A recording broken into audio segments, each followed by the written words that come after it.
Hi, I'm Connor Fowler. And I'm Matt Smith. Welcome to Apocalypse Does. We have tricked yet another accomplished genius into appearing on our show.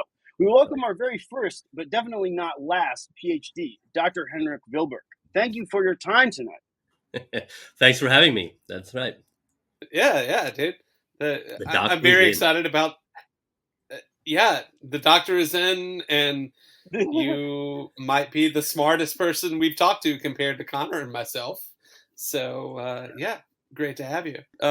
So we were thinking of getting started with your outfit, the ensemble investigation, head to toe, toe to head, however you feel works. Dramaturgically, as you said. Dramaturgically speaking, yes. Hell yeah. Do I got to stand up for this shit or what? Is that how it works? No. You can stay seated. You're an audio show. The shorts. Whoa! Nice. The shorts are on. There we go. Look at that. All right. So yeah, I'm into it. Yeah. Zach DeLuca is talking about this right now. Yeah. Zach and I having a little back and forth about. We're talking a little bit about shorts and things because today it was precisely the right weather for this because it was still like a bit chilly, but also has this like underlying humidity. So shorts actually makes a little bit of sense. And then I had to walk the dogs. I had to put that on, but I had a fit on earlier today that was similar. But yeah, so I got my deck shoes, my Doke deck shoes, those very expensive Japanese versions of Vans. Okay, gotcha. But they're sport soles, so you sweat less, and they have a little bit more support than the other ones. So they are in fact, unfortunately, worth it. So yeah. The support is key. Vans is like, you get what you pay for with them. Yeah, unfortunately, but those cork soles are nice. Totally. Do that. I got the Anthony Madsen Sylvester socks, like the slouchy deck sock coming out of it. Very nice. I got so great. Yeah. I got the Polo vintage Polo Andrew pleated shorts, fairly short. Oh, 5-inch ones, like the shorter of the two. You got the Tyler. I would be remiss if I did. I have to ask: Are they like made in USA Polo? Just out of curiosity. I don't know if actually this one is. I have like 5 of these. Yeah, totally. Only one of them is made in USA. Some of them are like those like early NAFTA ones, like Dominican Republic ones. Yeah. I got you. For me, at least, I've looked into a lot of this. Like to me, there's no real quality difference between the early NAFTA stuff and it's when the Macau stuff starts showing up that things go a little bit downhill. Right. In present day, like I gotta hand it to Polo. Like they have a very solid like quality and inspection. Some of the stuff that's like outlet made or whatever, I don't give a shit about that. The quality's terrible, but like mainline stuff, even today, it's still solid construction and like they definitely don't cheap out on fabric and shit. So, sorry, that was just for my own edification. No. Continue. Yeah, I got is a closeted lowhead. It's no. I have. That's how we met. We met because he sold me this Ralph anorak. So that's how this whole thing came to be. Yeah. Anyway, the Polo day today because I also have the Polo silk. That's a made in Italy Corneliani blazer. Oh yes, like dude, some of the most underrated fucking jackets. Yeah, fantastic stuff. They're just incredible. Yeah, super got this last year. Stuff. Perfect summer stuff. I've been through a couple of these. I got probably three of these like summer weight polo ones for there. I have the winter stuff as well, but the summer stuff is is truly. We can talk about that in a second. I've become like more like a Polo convert of late. Got rid of all of my Brooks stuff, and now it's Polo only. So like it's that conversion from like the true ivy to this sort of late Baroque ivy of Polo. So interesting. I'm writing that down. Yeah, that's perfect. Fucking perfect. Yeah. I got a vintage champion sweatshirt from Gustavus Adolphus College in Minnesota. They offered me a job once that I turned down, but which puts me in the bracket. You are allowed. I can clear this up once for all. You can. That means I'm allowed to wear the sweatshirt. Yeah. You can. My personal rule is: can you wear? You know, that's the big question. Stolen valor, stolen college valor. Can you wear something from where you did not go to college? The answer to that is no, you cannot. You have to either have gone there as an undergraduate, graduate school, or worked there, or it's my own personal carve out. Been offered a job there. Right. Unique exception. Or I'm tempted to this one as well, or being invited to give a lecture that then maybe you can also wear it. They might give you some swag for free, right? They give you some swag for free, or if you like, I mulled over this when I like a couple of years ago. I was at Brown, and they had like the Drakes for Brown ties in the university store. Wow. The one that Mark Cho designed personally. Really? They're still on their website. No one's bought them in like 4 years. Did he go to Brown? Wow. He's like a mega donor for Brown. Oh my god. Interesting. It's like he's like there's a scholarship with his like name and shit on it. I think that's like, and part of it is like so he like had Drakes make this Brown University ties. They're pretty cool, like club ties, and thought about buying them. It's like, that's a bit of a stretch. I cannot justify it, even though I was invited to give a lecture there.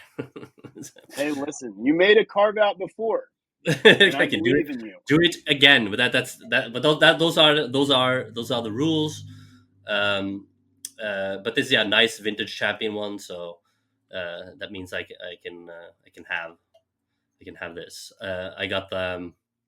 We talk about militaria later. I can give you my lowdown on what military you're allowed to wear or not. We can do that later. Okay, absolutely. Then Paris Review hat that I got, during COVID or whatever, and a Psycho diver. But earlier today, I was wearing another actual Ralph Lauren cotton flag sweater with pretty much the same outfit, except instead of the Andrew shorts, I had the Andrew chinos because it was colder this morning. So it was pretty much exactly the same fit. Because so you had a midday outfit change though. Yeah, the midday outfit change. I had to do some stuff around the house. I couldn't wear the flag sweater anymore. But I wore the flag sweater because today I became an American citizen. Whoa! Oh, congratulations! Wow, a big time indeed. So it's been a busy day. So I did all that shit, and everyone loved the sweater. Another sort of occasion is a little tough to dress for. Kind of interesting to see what people went with. Some went with very formal. Some went quite casual. Some went with sort of traditional attire or festive attire from the culture that they represent. They felt they needed to represent, and they represented. So some saris and some like sort of festive West African clothing as well. Very colorful, very nice. So that or sounds like a wholesome occasion. Kind of is. I was at the school where like the 6th graders did like the Pledge of Allegiance and all that stuff. So is it just? I guess it's people from geographically around you. Yeah, they do roundup. They do the immigration authorities do this through the federal court. So the federal court will have some like off-site, not in the federal court building. They will do it at a school or something to invite. It's kind of weird, yeah. The children come and watch people become American citizens as a civic lesson, I suppose. But it's also an ad hoc real courtroom. So everyone's like sworn in, and there's the hear ye, and all that. So it's the full actual courtroom, but it's in like a middle school, elementary school, and middle school amphitheater, like outside. It's quite nice. Wow. Yeah, same. This sounds like I don't know, just the most interesting type of events that I can think of as far as civic duty goes. Yeah, it's a French one. I mean, it's a little bit. It's a little bit propaganda too, right? I mean, having kids in the room and saying like, "This is how it is. This is the right way to do this." Right. So I don't know. Yeah, and it's like baked into like the daily thing, like the Pledge of Allegiance that school children do every time. But then it's also like the oath of citizenship, which is quite different, and like surprisingly militaristic. Oh, right. Yes. Totally. Enormous surprise. Because part of it is like a lot of it is to swear to defend the Constitution with arms. Right. Wow. It's not just like an abstract pledge of allegiance or something. It's an oath of citizenship. So it's it has like if you're born here, you know nothing about this, and you know it seems like the citizenship journey is absolutely insane. Just like the shit how long did it take? How long did it take? Yeah, it's like the actual process. I mean, I had the green card for a while, but the actual process has only been since like I got my green card like just before COVID in 2020. Okay, and that's kind of the earliest you can convert a green card into a citizenship is after 2 years you can apply, and then that works its grounds. It's not particularly difficult once you've been there for a little bit. Right. If you have the green card, but it's quite expensive, and it does require you to jump through quite a few hoops and stuff. Yeah. Sure. Well, I mean, for a citizen, for a natural American citizen, it is a challenging exam, right? This is what they talk about all the time. Like, oh my God, 80% of Americans fail the final citizenship civic interview. Yeah, I mean, you gotta get like 6 out of 10 right. But yeah, I mean, you only have to like give it some consideration if you're someone who has difficulty understanding English, for instance, then that becomes a big deal. Mm-hmm.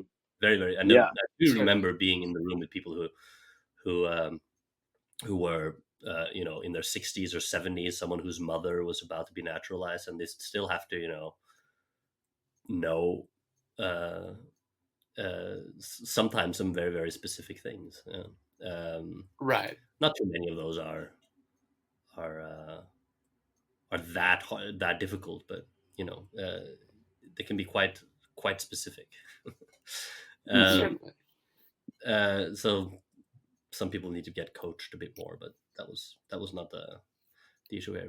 The only amusing part is that a lot of it is very much still anchored in like 18th century, both 18th century law and 18th century vocabulary. So you do, for instance, have to swear to the fact that you are not a habitual drunkard.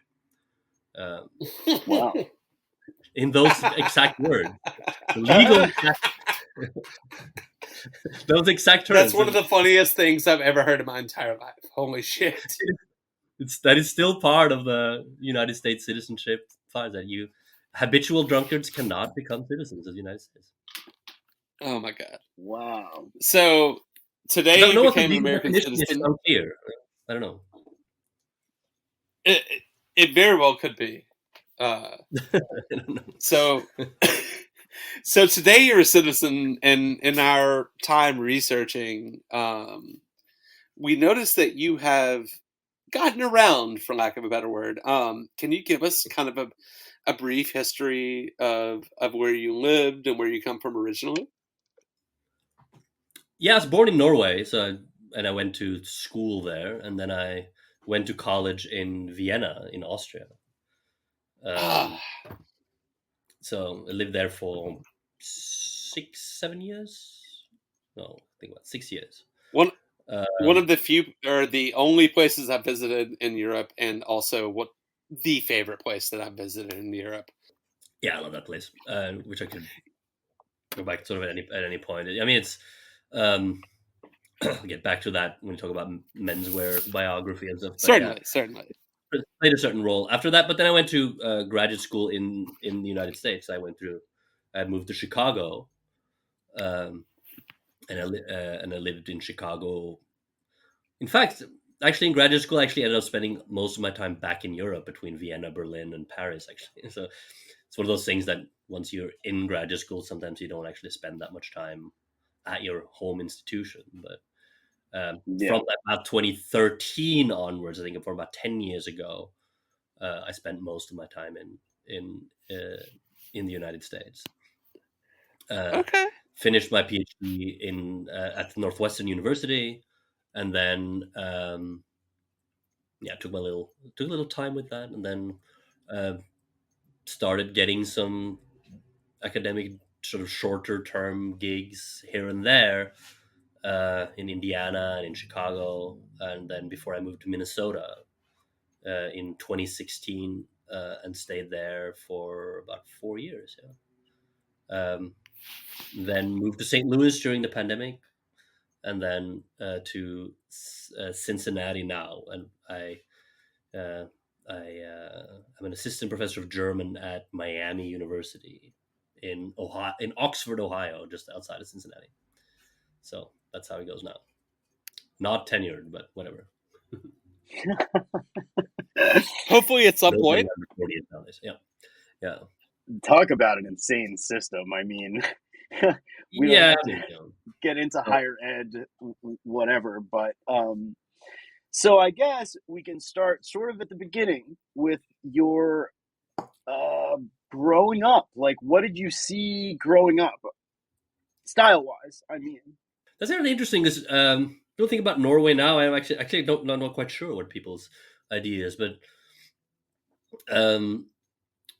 this was Norway in the 90s.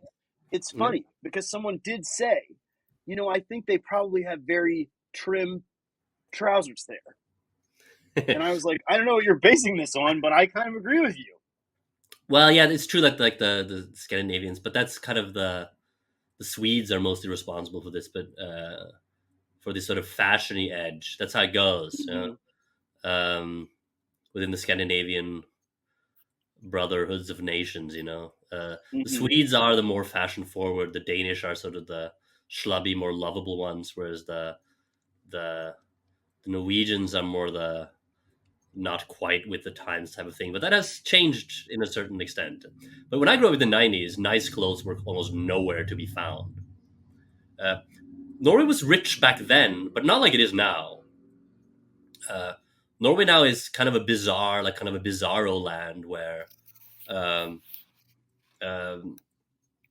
just people's ink. It's kind of like if Americans simply kept the wage growth from the 40s and 50s until today, except for the oligarchs didn't steal it all. Something like that. If that had happened, if that sort of lineage had continued, most Americans would be making six figures, right? Which, alas, we do not. But in Norway, that's kind of the case to a certain extent, or at least in certain areas. Like wealth has become kind of the norm. But Norway was wealthy back then, but it was more like a public wealth. Like it was like people would come to Norway in the 90s like, this is one of the richest countries in Europe, but where everybody looks like shit. What's going on? But instead people had, nice schools, nice public buildings, great roads and infrastructure. So the wealth was sort of more visible there before it sort of migrated into people's pockets later on. That's kind of what happened. That Norwegians sort of achieved and kept their purchasing power, whereas everyone else kind of lost it. For instance, like Norway didn't really have a recession in 2008, for instance. So, How did they manage to insulate themselves? because they got like the commodity boom from just before and after. Just like 2008 wasn't a problem in like Brazil and India and China and Argentina, really, as long as the financial system was stabilized. The factors. Norway's just this weird combination of an oil-rich, like, or primary resource driven economy that's also a high-tech modern economy as well. So you get kind of both sides of the coin. So they can't lose, so to speak. That's also been the story until now. We'll see what happens. But so tremendously wealthy, but that's like kind of the boring story. But that's how it is, But Yeah. It was still culturally fairly insular back then. There was not much going on. What they would have, like retrospectively, what did they have? Some like older forms were still around. For instance, in like athletic wear, like the old ski clothing from the 70s and 80s, and so was still around. I remember having and wearing some of that in the 90s still. Like those great classic woolen sweaters for skiing. Those Norwegian sweaters. They love Norway. Yeah. They were absolutely worn. Sometimes they're often confused for like Icelandic sweaters, like with the kind of radiating neck patterns as well. But all of those kind of belong to the same sort of family of knitting patterns that LL Bean just picked out one. There are there's like 3 or 4 others that are as popular, and they were still what people mostly kind of wore in winter, with like sensible winter, mostly woolen clothing, but nothing cool in any real sense. That did change in the 90s. I remember my brother was deeply into like skating culture. Maybe he was quite a good skater, but not that obsessed. But with what came with it, specifically like the American punk music of like Bad Religion and that stuff. Very much into that, and the kind of clothing that came with that. So the original kind of skater wave of the 90s was very much which part of it. Like sports probably was the main sort of conveyor of the changes in fashion.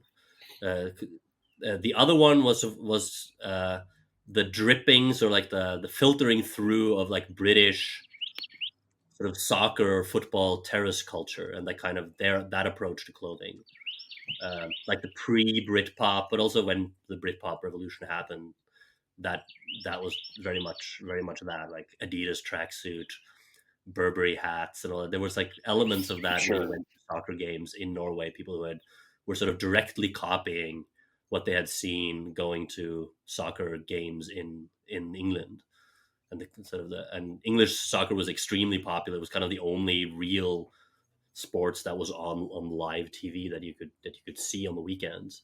So everyone was fanatical about that, copying, buying the jerseys and I remember having all the T-shirts and the sort of the athletic wear that went around there. Being a soccer player myself up until like the age of 17, 18, that was a big part of that kind of sports culture. Yeah. 90s Adidas, big deal. Like the Sambas come from that era. I don't have them now, and they're still right. The Gazelles and the Sambas, the Beckenbauers, the Mundials, all of those were sort of the peak of that culture, alongside the music. So this British invasion that's always been, based on sheer proximity. Norway's always been one of the first places where British culture or English trends, both in fashion, music, culture, gets their first footholds. So that was sort of the combination of that. Yes, sports, soccer, British terrace culture. But the real sort of there was a revolution kind of around, I would say, the mid 90s when people in Scandinavia started embracing like American hip hop culture. That was the real. I do specifically remember this from my school days as like a very sort of noticeable change. I haven't thought about this in a long time, but I remember it now. I'm happy it's here. Not always the good stuff. It's interesting. What was that? This will sound insane to any Zoomer. This kind of stuff, because this stuff was not easy to get. But I remember that there was a guy like in my year who had like a puffer Wu-Tang jacket. Like it had like Probably the Wu-Tang logo on the back. Fought. Hard fought, right? Where do you think he got it? No fucking. I mean, there were places in Oslo where you could like go in somewhere, like give them a bunch of money, and they would like mail order it for you.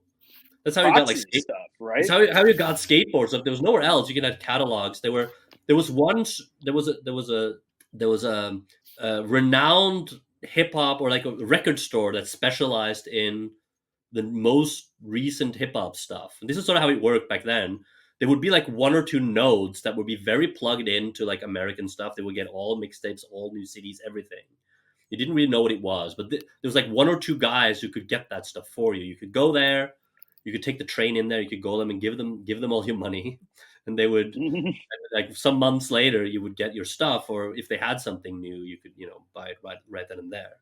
And there were just one or two like weirdos who somehow was plugged in. And this guy, Christer, I remember, ran that store, who incidentally won the first season of the Norwegian Survivor reality show. It was the same. It was the same guy. An accomplished individual, like hip-hop. He became a celebrity and saved his record store by going on Survivor. Yeah. Wow. So you said he's Scandinavian Survivor? Yeah. Early Survivor, like 90s. Yeah, late 90s. So yeah, that hip hop culture was like the first kind of shock, and I was like, I don't know if I'm into this. I couldn't like the clothes I couldn't really afford. The music was sort of, it took me a while to get on board, but before long, like I didn't actually embrace the fashion side of it.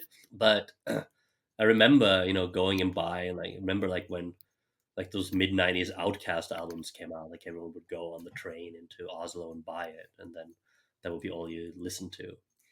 But I had friends who spent insane amount of money on some of this stuff. And you could get Polo, even like the Lowhead stuff was available. There's like what was a store in town that would carry some of that, some of the OG streetwear brands, even some of those first collabs you got, like anyone remember like South Pole? Oh, of course. Yeah.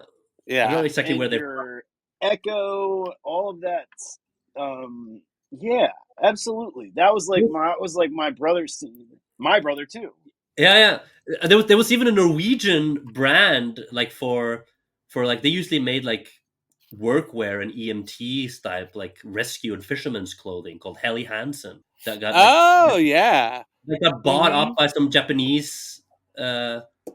I think they got some sort of kind of North Face style Japanese only version that became like it's like one of those first streetwear sort of crossovers from back then. So that was considered like very cool. Right. This wouldn't be an Apocalypse Studs episode if there was not an Outcast mention. That's right. Yeah, I think we mentioned at least Andre every single episode. Yeah, that really was like from another planet. If you were like in the 100%. That was some insane shit. As an Atlantan, I will forever stand Outcast, Andre, Big Boy to a lesser extent, just because I don't like his solo shit. But it's really funny. That came at the same time. That came out kind of as one. What was in the US was kind of a differentiated regional thing. Came kind of as one tidal wave. We got like people were listening to Scarface at the same time as Outkast and stuff like that. Right. And like going back to what you were saying about the like skate punk culture, and then like the hooligan culture that from soccer. Like, it's amazing to me because all of this is totally interconnected, and like like the fucking bouncing soul of a song about Adidas Sambas, like that kind of shit. Like it's just interesting to hear like this amalgam that you kind of grew up around, all in one place. Because I guess it was similar here, like for myself personally, but a lot of people didn't have that same type of like crossover connection with shit. Yeah, no. So how it I don't know what would knit it together that way, but yeah, it it was always this kind of getting it refracted through like a prior sort of cultural sort of reorganization, Right. because it always went to through Britain or through, but that was the goal, to have like to get as close to like London and New York as possible. Totally. Sort of culturally, to be like the first person to could hear something like that. And with the earliest internet, sort of you could certainly like look up like urban radio playlists and hits and stuff, like stuff that you would never hear. So you can sort of read about it a little bit before anyone could even hear it. But it wasn't like totally. I don't remember if I'd made any purchase, because the thing is I didn't really have any money to spend on any of it. Then, because a lot of this was frighteningly expensive, and I had a friend who would like mail order stuff from the US all the time, and this was before sort of the customs got hold that this was a thing people did. So you usually wouldn't have to pay any customs and stuff, but people you could buy all kinds of stuff. I remember a friend of mine would buy like these like home videos from Cash Money Records with Master P and his friends just like shooting. He was like shooting guns on tape and like doing drugs on, like filming themselves with alongside pretty much naked women, lots of money, giant guns. They would just shoot and just like it was. I've never seen anything like it. It was incredible. And my friend had like a huge collection of these tapes. I wonder what happened. I wonder if you can watch them now. If did anybody put them on YouTube anywhere? Well, that's the big question. Like, there used to be so much weird stuff. And the question is always, did someone digitize that? And the answer a lot of the time is yes. But a lot of the time it's just gone. You never see it again. CKY, like early Jackass videos we watched on VHS. Maybe it's out there. I haven't been curious, but there's a ton of stuff.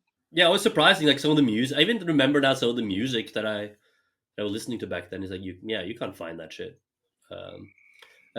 Maybe one more.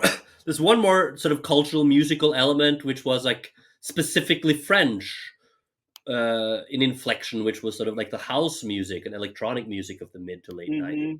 Was very big on the cultural scene. It wasn't particularly, for me at least back then, it wasn't particularly nailed to a particular fashion or direction or particular clothing item, which is much more like the more like utilitarian raver stuff of the 90s. But that was definitely playing sort of in the background, like the early Daft Punk stuff. So when I see it now, like that terrific film called Eden, about like the French house music world by this French director Mia Hansen-Løve. It's terrific if you've never seen it, from like 2016, I think. This sort of very much captures the sort of the club culture of the late 90s, early 2000s, as this sort of blend of American house and soul plus the the French electronic scene with the English cool on top. It was, now that I think about it, culturally quite a good time, and I probably wouldn't be sort of where I am sort of without it. But it's a bit hard to sort of pick apart exactly what stuck stylistically. Even though, if you go back, I had like polo rugby shirts and sort of Adidas Sambas and all that stuff sort of back then. So yeah. Yeah, it kind of all comes full circle. Well, it's like a circle. It's like it's just that's some. I think it's more like some horizons just don't get surpassed in a certain way. It's not Right, just like right. comes That's a back. great way to put it, actually. It never quite fades. Like when something is something like that happens, it doesn't ever quite go away. But I mean, certainly some of that has to do with the cultural dynamics that begins in the late 90s, that we don't really get a new thing anymore that conceives of itself as such. The late Right. 90s, early 2000s kind of was the last of that, where that sort of felt The last horizon for originality. Yeah, it kind of felt futuristic in that sense. It doesn't. I don't have that feeling. I don't have the feeling that the younger people in my life do either. They don't have the same. Though there was of course, very much a '90s nostalgia as well. Even though that was very sort of direct. It was more like a direct citation more than it was something that felt relevant. Like 60s music didn't feel relevant really in the 90s. It felt like sort of like a fun thing. It wasn't like something that anyone aspired to or wanted to go back to, because we had right. Certainly. But now, yeah. So long-winded answer. Where did you what now? Sorry. It's a bit of a long-winded answer, but that is indeed the background, No. the way I think about it, sort of the way I grew up. I mean, what happened later kind is of different. You got to like a key point that we like to do on the show, which is like the outside shit that you're interested in influences your sense of taste or style or whatever. Like that's a very important thing, and it may be music, it may be movies, it may be one of a million different things, but that's the question, is like, how did you get from point A to point B being the present, and like what roadmap have you driven on this journey? Yeah, I mean, so yes, was that an add-on to that question? Should I? I mean, like, no, it's just I don't know, man. I that's the kind of answer that we want to get to, and that was a really nice like encapsulation of things. Because people usually say like, "Go on, Matt." Yeah, sure. Oh, yeah. Like I was kind of thinking the same thing. Like, there's usually a canned type of answer to that in some ways for all of us.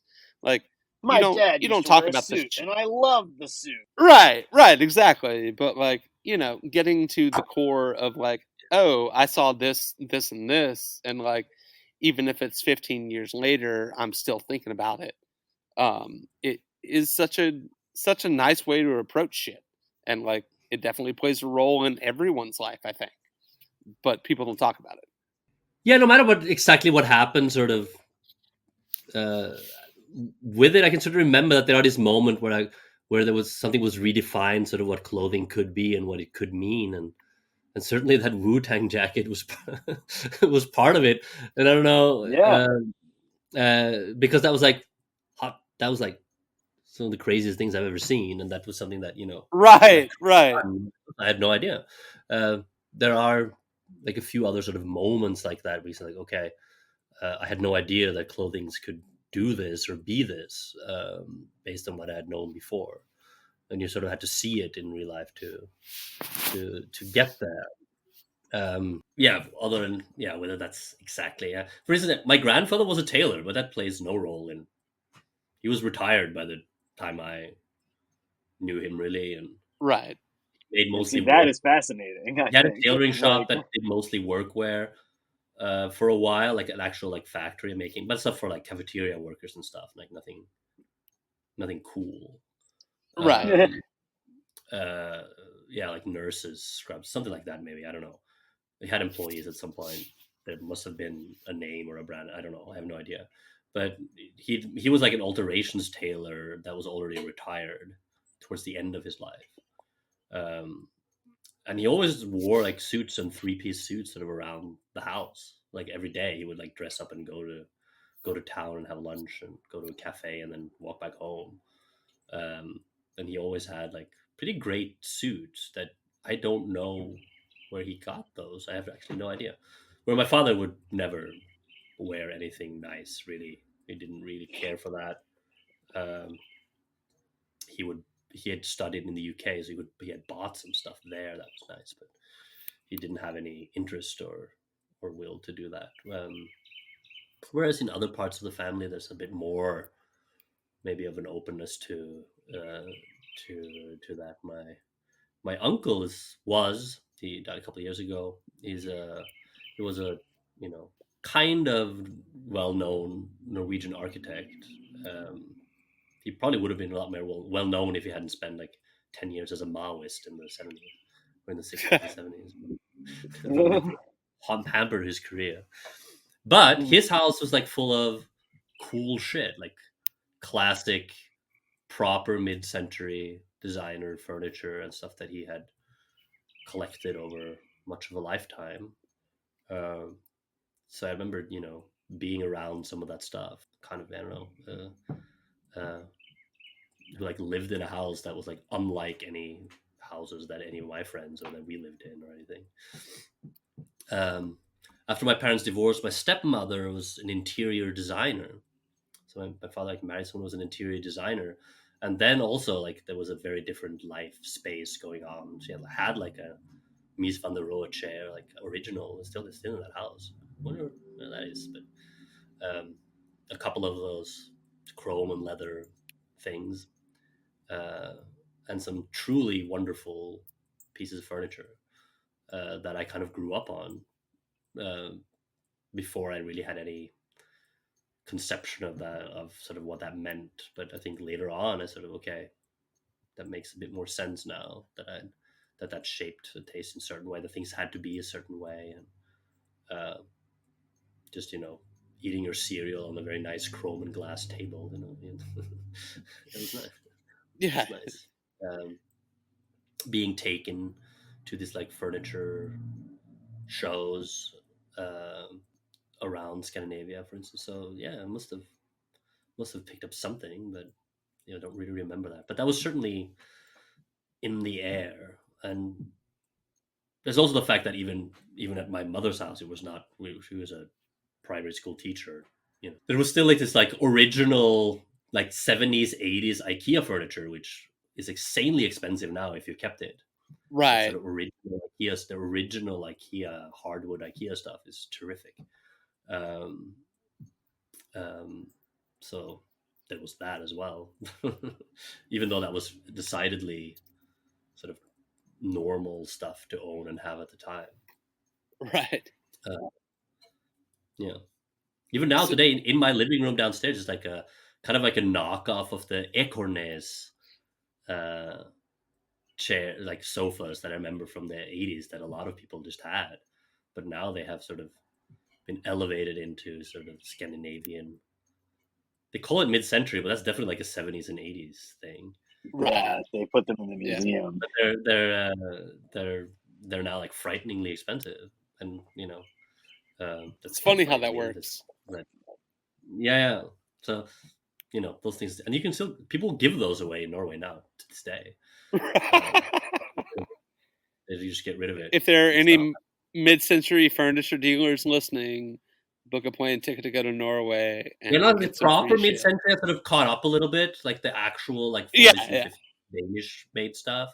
But the period after, like the 70s and 80s Scandinavian furniture, is still considered trash back home, whereas where it's been caught up now here, because it's chunkier, it's not as sleek, it's sort of kind of frumpier if you're not too careful, if it's like around heavy carpeting. It's the Scandinavian version of like grandma beach house 90s of American culture. Yeah, which also is like fully on its way back, like the furniture, like chairs with the skirt stuff and all that stuff. Yeah, that's definitely to my detriment. I don't know. I think this is a way of doing it, but it's right. To each their own. So exactly. I try not to hate too much because I just don't give a shit about interior stuff or furniture. But yeah, some things you see and you just know it's bad, even though people think it's cool. Yeah. So you've been in the U.S. for a while, and we know that you're a fan of tailored clothing. Has being here kind of changed your perception of like trad or Ivy or tailored stuff in general? Yeah, certainly. Especially like it's also kind of a roundabout way, because I came through like some tailored clothing. I've always had some interest in it. I don't really have like an origin story there. I guess I always liked. I remember like in high school, I was seeking out some vintage stores in and around Oslo, mostly like for. I remember like a corduroy blazer at some point, like the sort of wheat yellow one that I wore like my senior year a lot. So it was always there. Even had like a couple of suits and so on. Yeah, some tailored clothing was there, but that was more like a sort of in the European style of the time. So not something that I would be like particularly proud of now. But in Vienna, like in like what first happened was sort of an encounter with like old European style, and Vienna was kind of a good place for that, because they had like all the old gentleman store were still around in the 2000s. Mm-hmm. Some of these old men's store where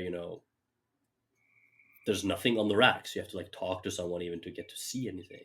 Those kind of places where there just isn't stuff that you can't just browse a rack. You have to go in there and they'll show you certain stuff and you can try it on and so on. Kind of intimidating atmosphere, especially if you're a student. And there were also like some of the larger department stores there that had like some nicer brands that would often be like on sale, so maybe you could buy it. But what they also had, they had like it was the first time in my life saw like bespoke shoes. There were and still exist Alt Wien Schuhmanufaktur, like one of the old Viennese. They make like the Budapest style, those like exquisitely grown shoes.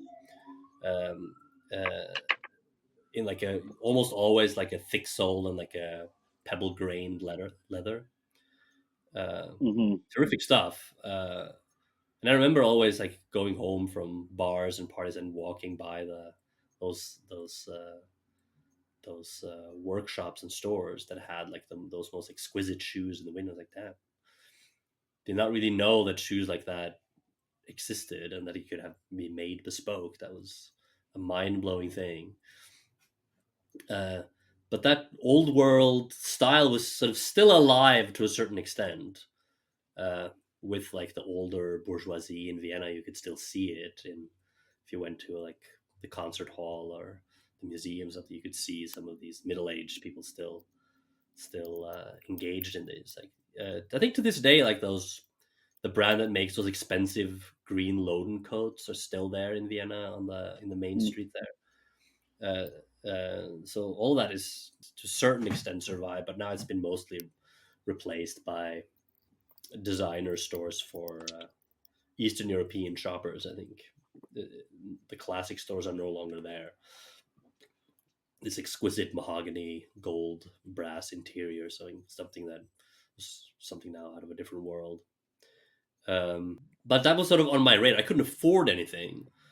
Well, you could afford something and that's also another. Since it took a very long time for me to have like a normal job. Yeah, I know the feeling. As an academic, but in a sense of payment and stuff, because I would always be paid in scholarships, but usually and stipends that would be paid on like once or twice a year. So once or twice a year, I would be getting $10,000 to $15,000 just paid into my account. But I have to, of course, this is going to last me. It's supposed to last me a year or 6 months or whatever. but that means you can afford something very expensive if you're a bit stupid, or if you can plan it. So very much like a feast and famine type of situation that would happen. I would buy something fairly expensive that I couldn't afford otherwise if I had a normal job and made that monthly. But there would be the possibility of acquiring something like a pair of shoes or a leather jacket or something in the summer or in January whenever I got paid. I would sometimes do that. But that was a longer journey. Yeah? It was Vienna first, then I lived in Italy for a little bit as part of the student exchange. And that's where like clothing, you could sort of see clothing made a difference in the everyday. And there were all these, if you lived in like a little town like I did, there were all these clothing shops that were like independent small ones that would have, who knows what these brands were. They were just like people's proper names, like some shirt maker or something. It looked amazing. And I remember one of those expensive purchases was probably like, I bought like in 2005, bought like $300, like $250 pair of shoes. It's like a lot, like 250 euros back then.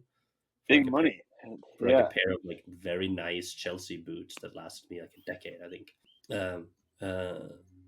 And places like that where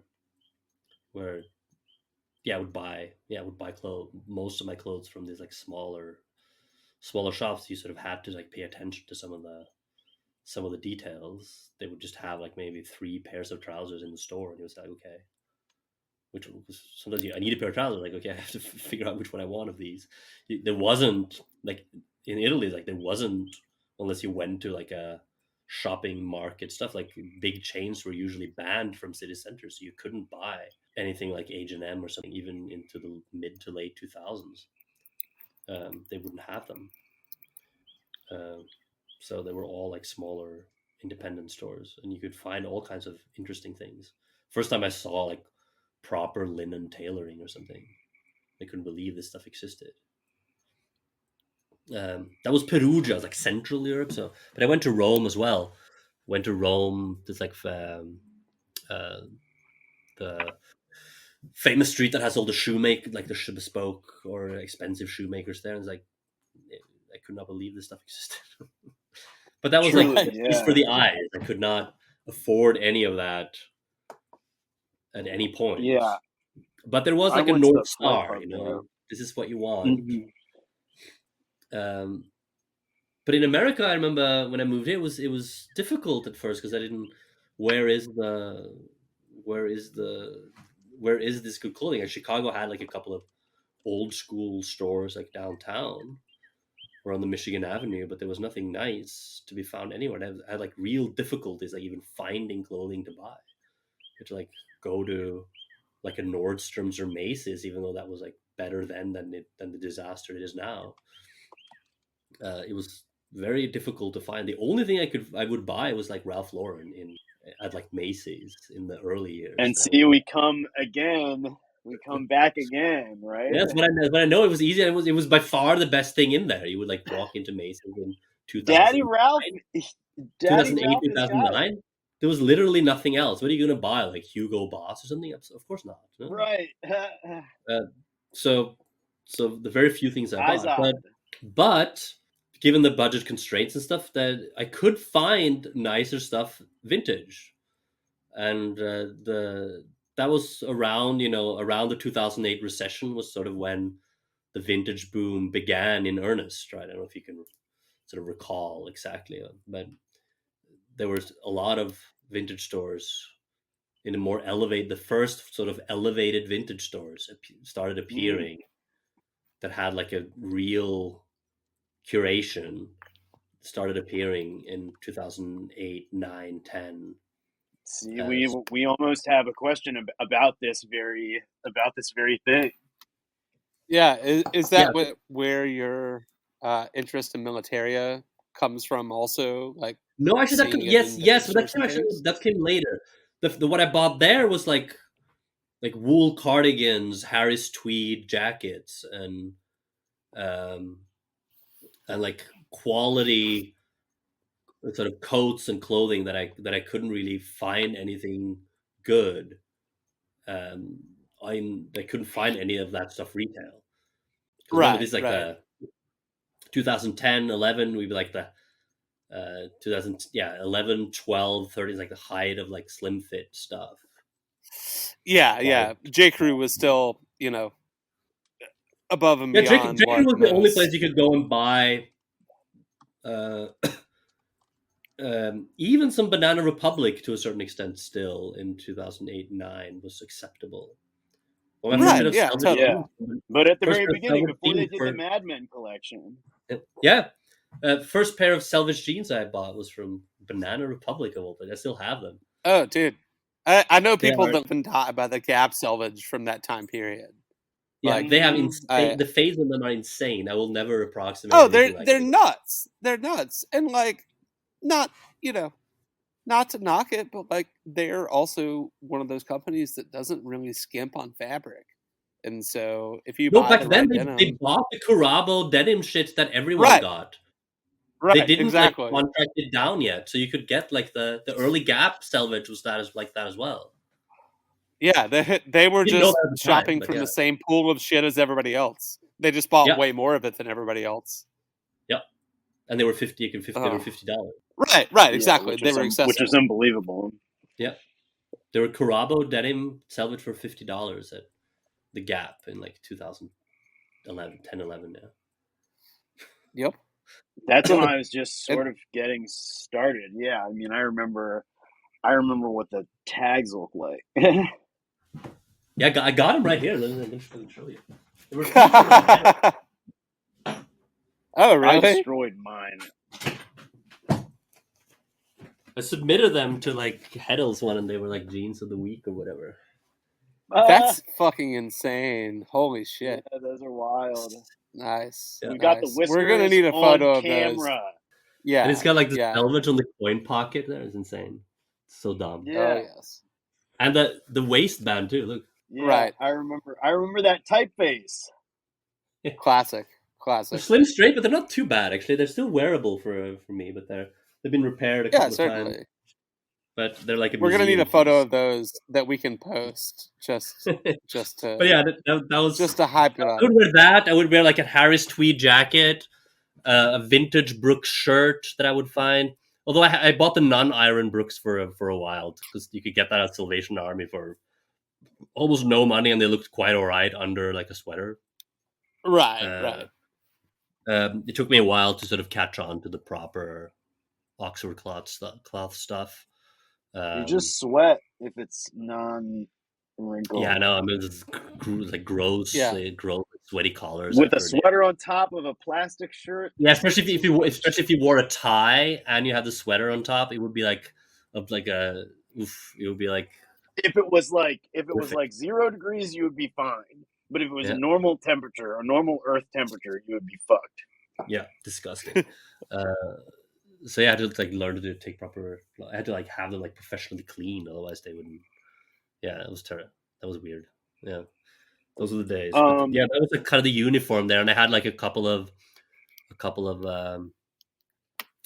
1 or 2 pair of shoes that I had bought in Vienna, like some Italian like suede chukkas that I had bought as a graduation present, like one of those big splurges that and I still have those. I bought those in 2007 upon graduation, and I still have them. So that's my oldest surviving member. Pretty much anything in my. That's great. That's a long time. Yeah, they got me through many Chicago winters. It's like I didn't really know. Yeah. Like, just didn't baby them all. Just like wore them to. I wore the soles out once that I had them replaced after like 10 years, but I wore them every Chicago winter. That's it. Jeez. Oh, that's awesome. Hardy. I also had a pair of Aldens. I bought a pair of Aldens at a vintage store in St. Louis. Had no idea really what it was, but they were just like the brogue, the kind of a rare Alden. Actually, came to me later. That hasn't been in production for decades. Like a full Balmoral brogue shoe. Yeah, whatever. And that was like another thing I wore to shreds. You lucked out. Well, that's they are sort of meant to be worn to shreds. I was going to ask because I was looking at your CV and I saw all of the languages. We have a polyglot on the show here. Many, many languages. Easily more than 5 languages, perhaps 10 languages, which is a lot. How do you do that? And as a follow-up question, we want your thoughts on clothing as nonverbal communication. Well, yeah, okay. Professor.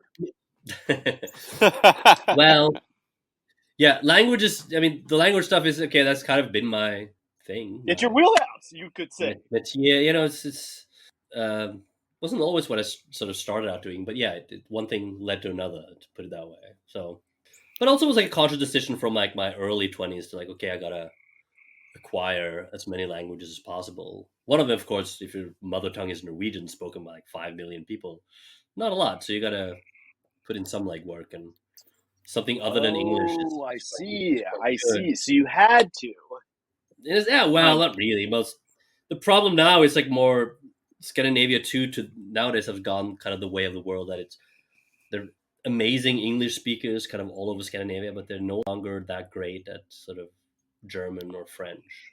So that's sort of a pattern throughout Europe as well, that they could become a lot better at English, but they could become a lot worse at learning the languages of their neighbors. But since I work with literature and philosophy and sort of that sort of a thing that happened along the way, that became kind of an important thing as well.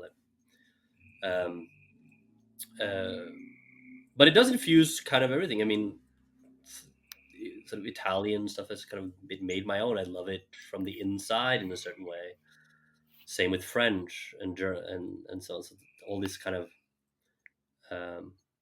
different styles is not just something that I admired from afar. It's something I know quite well and kind of know how it works. Sort of within sort of the sort of semi-closed sort of semantic system within which it comes. Like Italian style doesn't mean something that's different. It doesn't mean just like different type of shoulders and so on. It doesn't mean just a different style. It's like a real like appropriating something like that. It's like kind of like a real commitment, which is rare to share because since I still do teach language, it's not to be too pessimistic, but it's very hard to convince younger folks nowadays to make that type of investment in terms of time. That's very much out of touch with the speed at which cultures in different ways are consumed, and they're readily available or seemingly readily available, and taking the time to spend 6, 8, 9 months to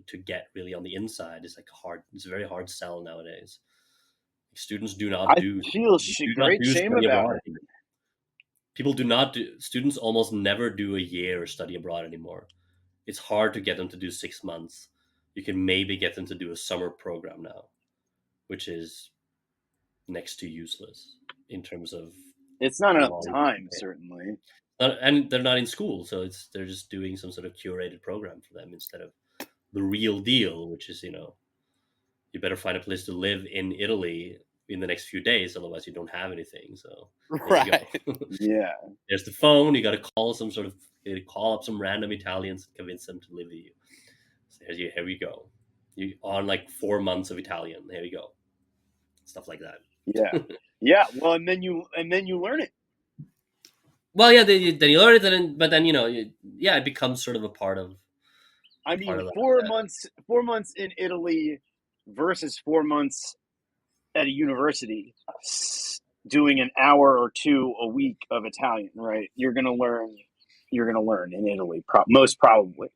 Yeah, but both works. But if ideally you do first one thing, then the other. And I have but I have many stories. I've done this over and over again. I kind of did it when I went to college, not to study abroad. Went for the real.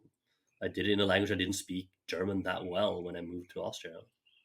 I had to, and got quite adept at it. I repeated it in Italy. I repeated it in France. So that's somehow even more impressive than just knowing you speak these languages fluently. Like the fact that you just threw yourself into this. Yeah, I'm kind of proud of it. But at the time, I mean, maybe it didn't seem like much. It's kind of what I chose to sort of do. But right. Well, it's better than spending a ton of time studying, right? It's like you had experiential learning, which is like the best kind. And the payoff in monetary sort of payoff has sort of not really materialized just yet, but who knows? Right. Might happen. Certainly. Yeah. It's not Well, in terms of that's partly why, in terms of an investment, why it's a little bit more difficult than a certificate in some skill or whatever. Right. Something IT. Learn to code. Yeah, that's nonsense. I mean, that's just too. I do try to tell students that, like, if there's like an educational person telling you to do something, that means they're already at least 5 years late. So right. People telling you to code, that means that you should have maybe coded 10 years. You should have been learned already. Not do now. Yeah. Well, so in the course of our rigorous research, we came across your Rate My Professor page where a student said, quote, "He gives us cookies and rants about communism, so never a dull moment." We're in agreement with your students in a way. You seem like a fun professor, possibly even a cool professor. Are you the cool professor at your university? What do your students think about your fits? Well, the fits, yeah. Well, I don't read my Rate My Professor. I never read my course evaluations at all, actually, which gets me into trouble sometimes because I never read. I didn't actually know that there was like someone that actually written on Rate My Professor or whatever. Yeah. Oh, buddy, and they said cookies. More than one person said cookies. So I think that's tight. I think I did that maybe once, so that must have been, who knows? I don't know. It was really a standout moment. I don't know. Just calories instead of whatever.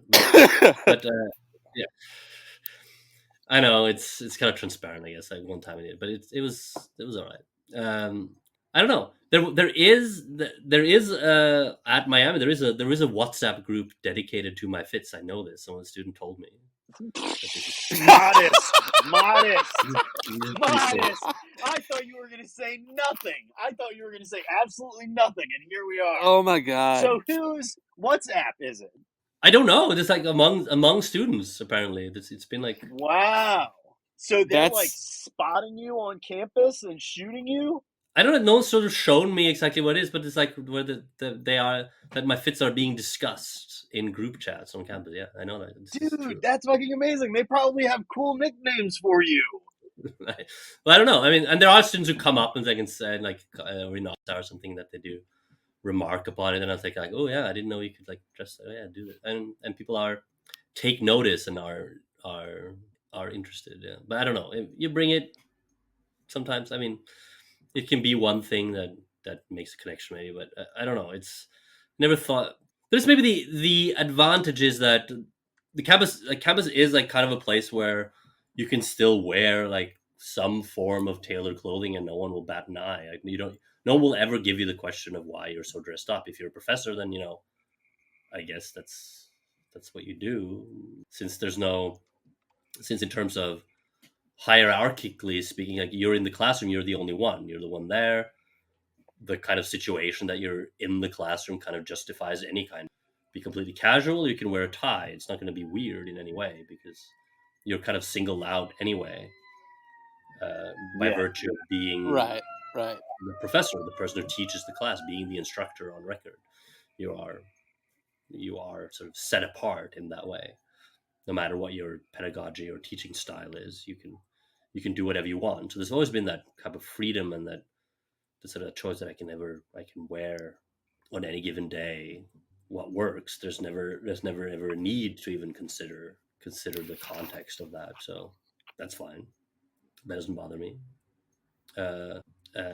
Yeah, that's I've kind of gotten feedback on this on student evaluations probably like since grad school, but yeah. But I mean, well, it shows that you give a shit, basically. But I don't really value that as much being seen as like the cool guy. I don't know. It's especially now. I'm joking.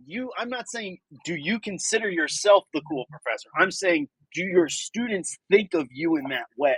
And the answer is probably yes. The WhatsApp probably it's yes. I mean, probably it's more entertaining. I try to bring a little bit of like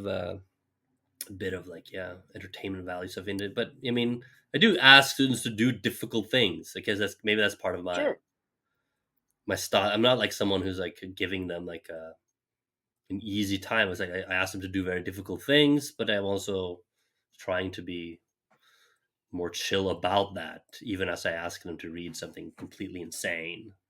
But just to give them that experience of it. But I don't know.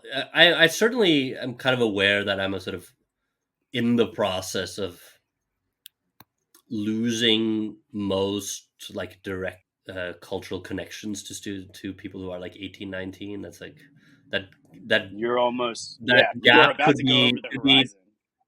Could be breached to a certain extent. I could sort of be certainly aware of, but now it's become, in the last couple of years, I'm not sure that can be done or is even worth doing anymore. It's probably better now to just like slip over the horizon into like pure sort of eccentricity. Yeah, it's probably better. There's no point for me to sort of know that much. I mean, about what's new, what's going on, but from cool professor to rakish recluse. I don't know. So weird. I don't know. We'll see what the next chapter iteration will be. I don't know if there will be one. I've thought about this a little bit too. There's certainly a sense of we haven't actually talked about this on the podcast with impending fatherhood, that things will change. Right. Yes. Right. So that something is coming to an end. There's certainly that a cycle that there's been several probably sort of cycles of different accelerations in the last few years. Like there certainly has been one. There certainly was one sort of since I sort of left grad school and started working and sort of basically had some money.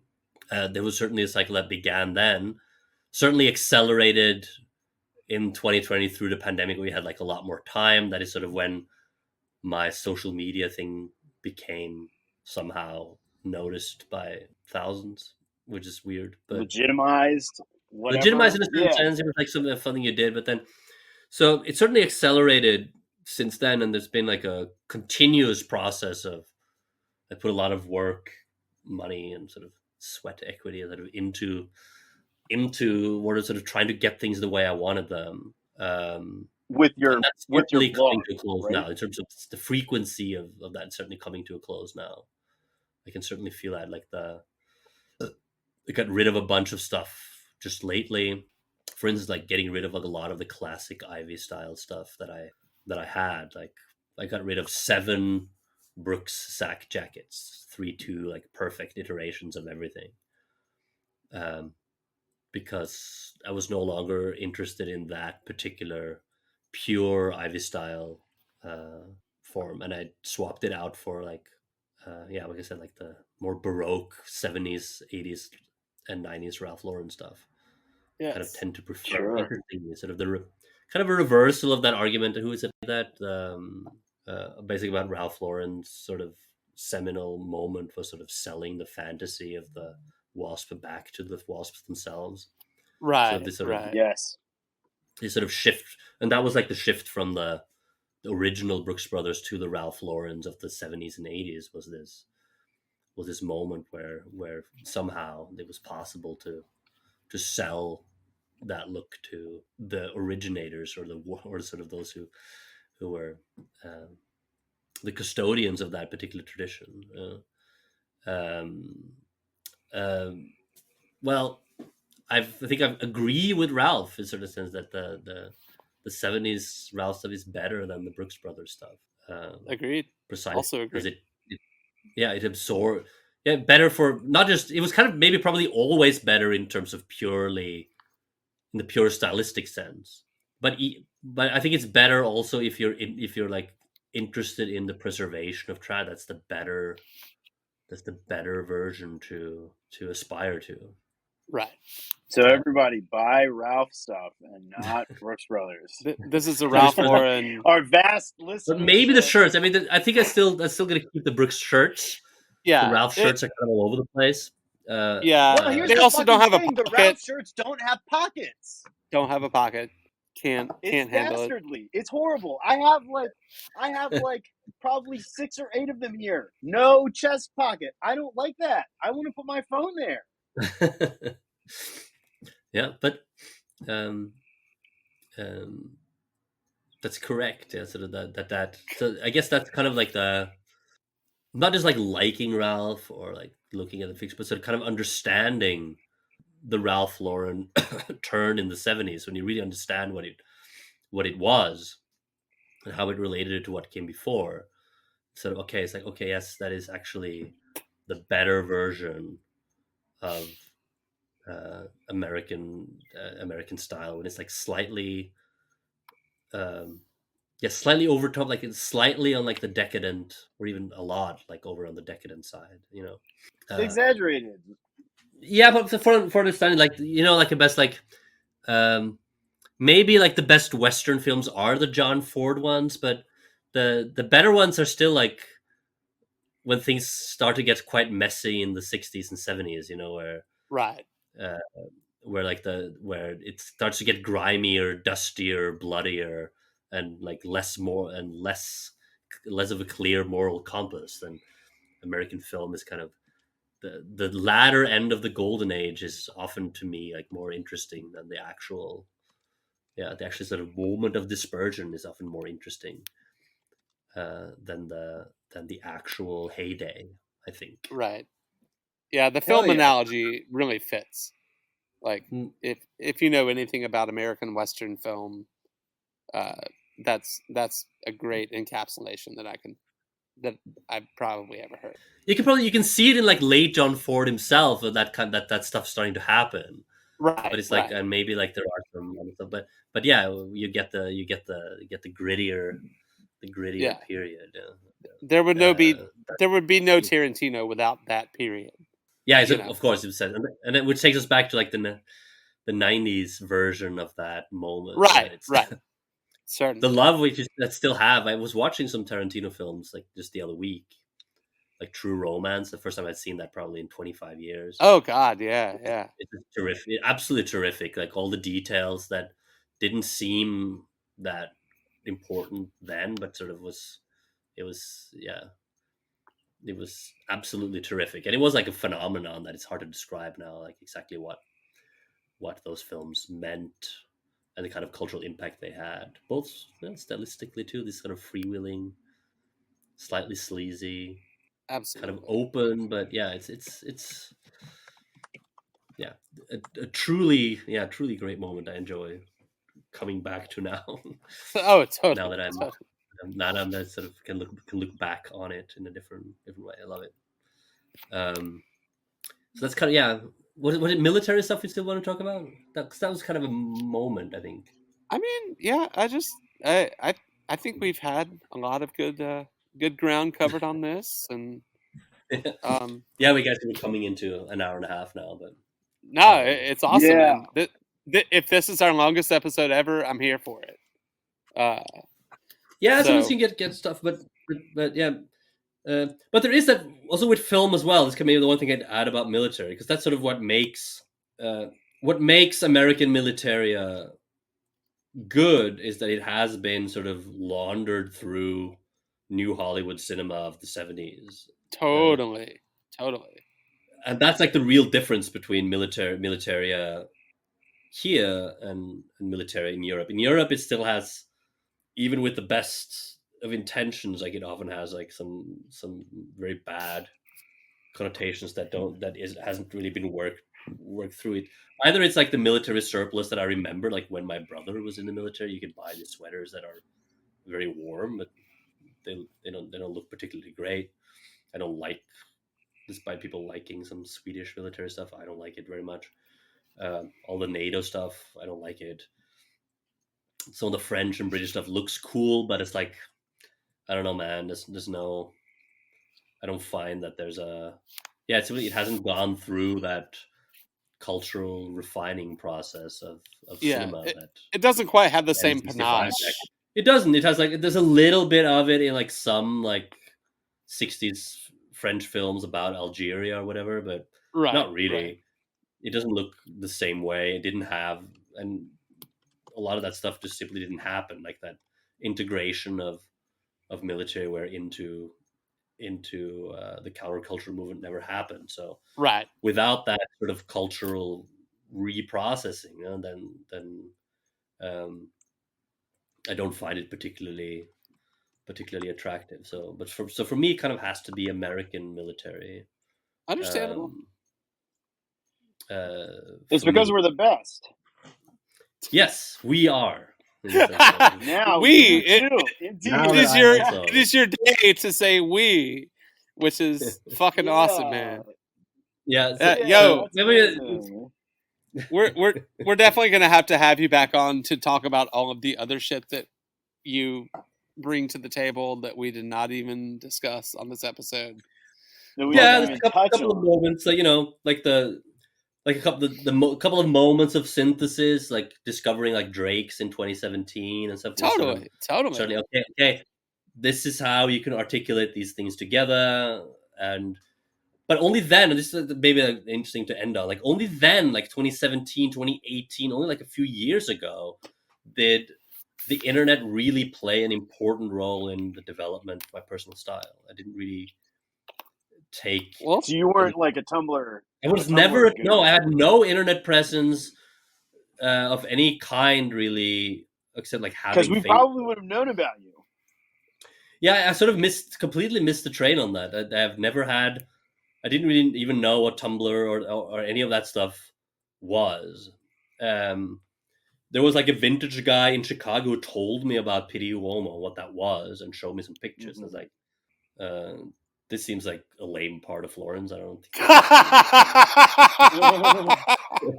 Oh man, great. Well, I guess having gloves in funky colors, I guess that did appeal to me, but it's like I'm not gonna do that.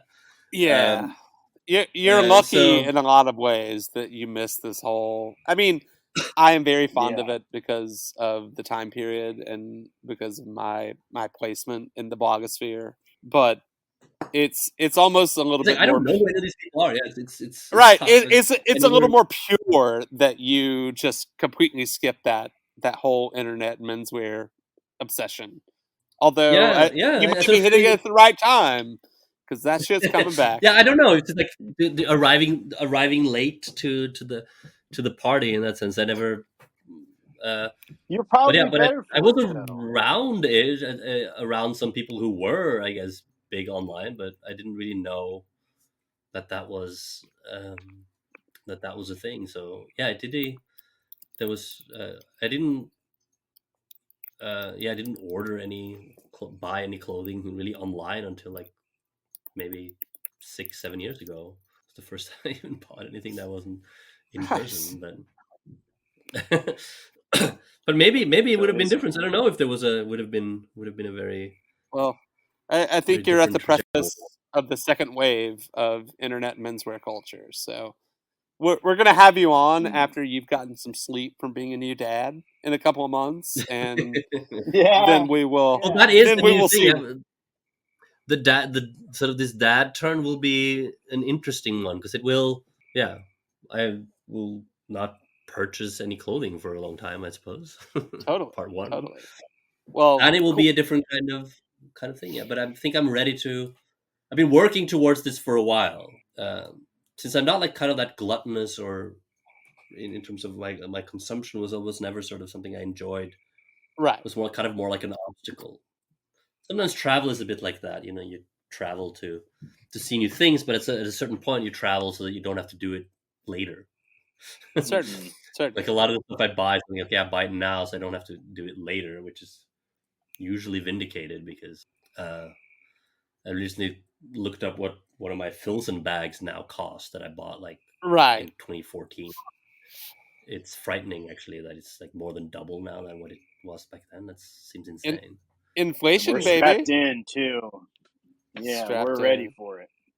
Yes, but this is another part, like the sort of the clothing, both vintage and new, is being swallowed by sort of the asset inflation part of the economy is frightening, and that means that it will be like I was into wine for a bit in the 2010s. It happens. and that's something that you become.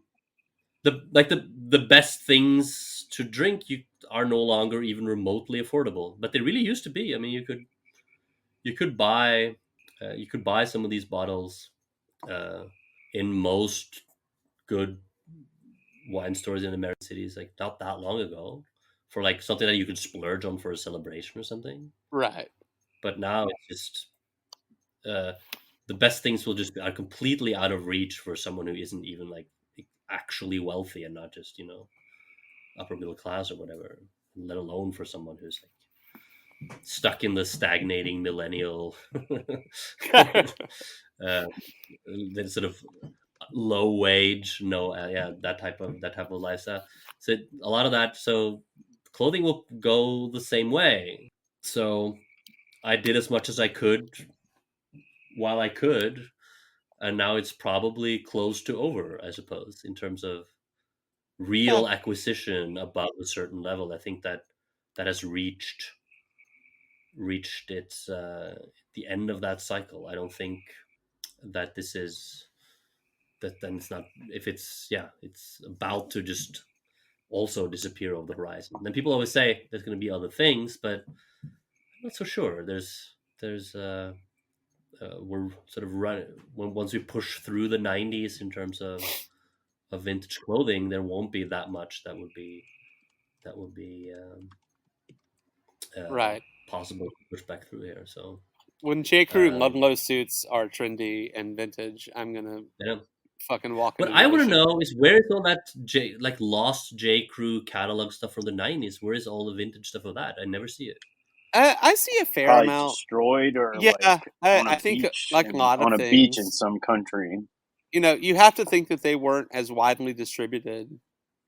Even you remotely forget that it wasn't the J. Crew of today, right? It was just like, right, exactly. It was still somewhat regional or in big places, but fucking Abercrombie, American Fitch, Abercrombie and Fitch, American Eagle, and Gap were in literally every mall on the planet. Yeah, so that's the shit you see. That makes more sense. Yeah. Well, Henrik, dude, it's been a really fun conversation, and I'm totally serious about having you back on in a few months. Just to let's see. And we're on the record. We're on the record saying that this will happen. We're on the record. Oh. But we always give our guests a chance to shout out anything they want to. So have at it. No, there's not much to say. I mean, you can follow me on Instagram at Age Wilberg. I could still use a couple of bump to get to that mythical 10K influencer. Nice. Bracket. Wouldn't that be something, eh? Get him to 10K. Instagram has really kind of collapsed in the it's not, but it's actually, in a sense, slowly getting back to being like just a fun place again, and not just like a place where too much happens. Because that totally agreed. That's probably good. That's probably good as well. So that's like the only thing that I have. There's nothing else that I have to pursue. And if you're listening in Cincinnati and see the world's coolest professor walking around, tell him that you listen to him talk on Apocalypse Studs. That's what we're gonna. It happens a lot. I get recognized on the street like a lot. That's awesome. Hell yeah! I believe it's happened several places. It's happened like several places here. It's happened in like other cities, which seems insane, but it's well, true. I mean, you just got one of those faces. I wanted to say this earlier. Yeah. I wanted to say while you were talking about how your students perceive you, but I feel like having a WhatsApp group dedicated to what you wear is the 2023 equivalent of Robin Williams in Dead Poets Society. So I think it's awesome that people recognize you. But thank you again for coming on. We are at Apocalypse Studs on Instagram, apocalypsestuds@gmail.com. If you've got any questions, comments, concerns, or just want to send us some stupid fucking memes, I'm Matt Smith. And I'm Connor Fowler. And we'll see you next time.